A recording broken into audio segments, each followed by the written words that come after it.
குழப்பமே வேணாம், ஆவியானவர்கிட்ட உட்காரு, அவர் கரெக்டா நடத்துவாரு. நல்ல சொல்லுங்களேன்.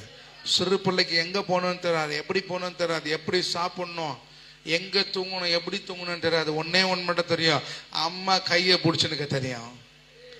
அல்ல சொல்லுங்களேன். அம்மா எனக்கு சாப்பாடு ஊட்டுவாங்க, தூங்க வைப்பாங்க. எங்க சிறந்த இடமோ, எங்க பாதுகாப்பான இடமோ, எங்க நன்மையான இடமோ அங்கே நடத்துவார்கள், அங்கே என்னை பாதுகாப்பார்கள். அதே போல்தான் பரிசுத்த ஆவியானவர். முற்றிலும் அவரை சார்ந்து வாழ. நீ எங்க செல்ல வேண்டும், என்ன சொல்ல வேண்டும், எப்படி நடக்கணும், எல்லாவற்றையும் அவர் நடத்துவார்.